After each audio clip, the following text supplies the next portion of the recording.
भाजपाच्या भ्रष्ट कारभारामुळे छत्रपती शिवाजी महाराजांचा पुतळा कोसळला. प्रणितीताई शिंदे. महायुती खोके सरकाराच्या भ्रष्टाचारी कारभारामुळे मालवण येथील राजकोट किल्ल्यामधील छत्रपती शिवाजी महाराजांचा पुतळा कोसळला. यांच्या निषेधार्थ सोलापूर शहर काँग्रेस आणि महाविकास आघाडी घटक पक्षाच्या वतीने खासदार प्रणितीताई शिंदे यांच्या प्रमुख उपस्थितीत सोलापूर जिल्हा अधिकारी जुना कार्यालय पूनम गेट समोर निषेध आंदोलन करण्यात आले.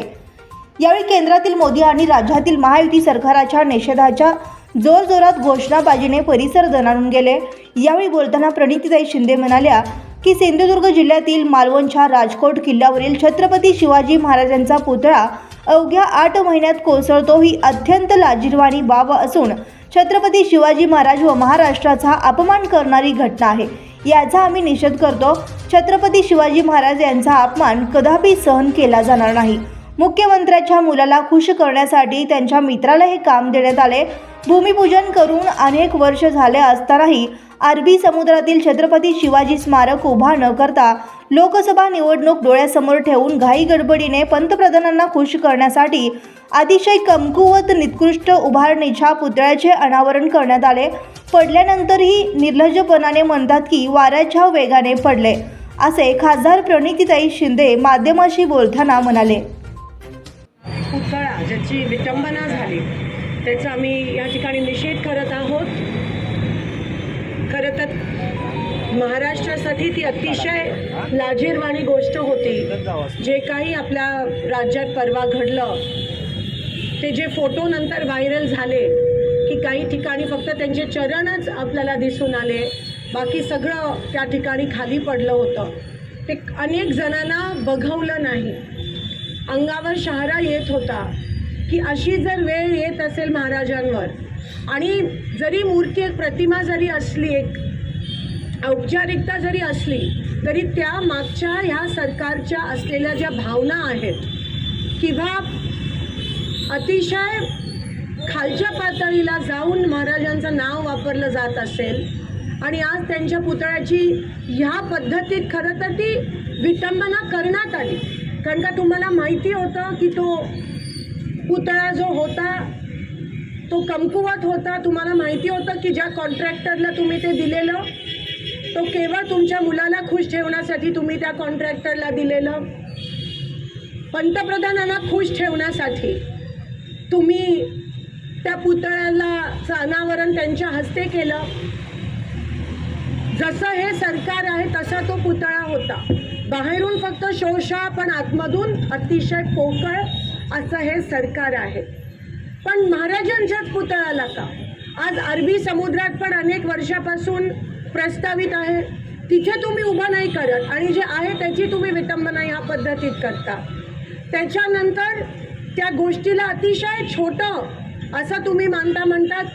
हवा एवढी होती की तो पुतळा त्या ठिकाणी पडला. म्हणजे ह्या पद्धतीचं मुख्यमंत्र्यांकडून भाष्य होत असेल तर आज जनतेने कुठे बघितलं, कुठे बघायला पाहिजे. आज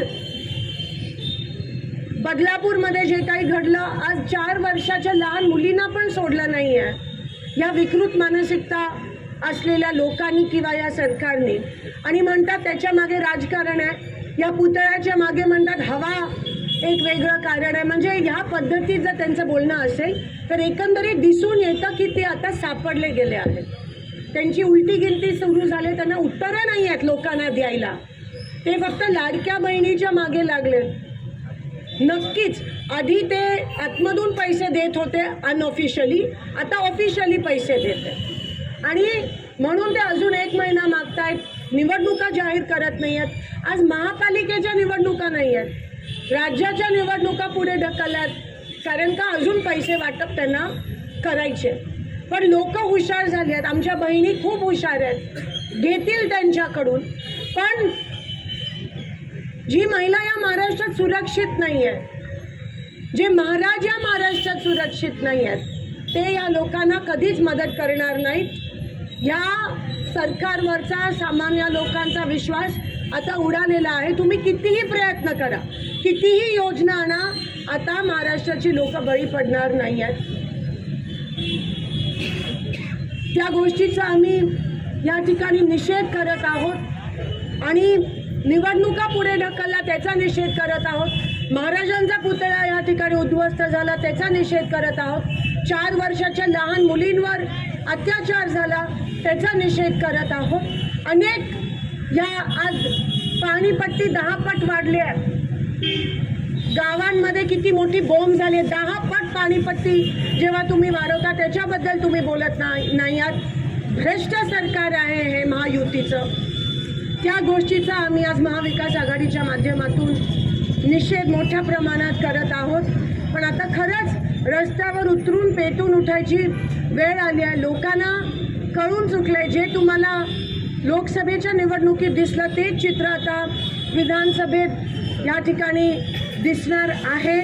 पण लाजिरवाणी गोष्ट आहे महाराष्ट्रासाठी. एकीकडे शिवाजी महाराजांचा पुतळा उद्ध्वस्त होतो, दुसरीकडे पुरोगामी महाराष्ट्राचा, सावित्रीच्या महाराष्ट्राच्या, जिजाऊच्या महाराष्ट्राच्या, रमाबाईच्या महाराष्ट्राच्या, अहिल्याच्या महाराष्ट्राच्या ज्या मुली आहेत त्यांच्यावर अत्याचार होतो. मग नेमकं आज लोकांनी जावं तरी कुठे?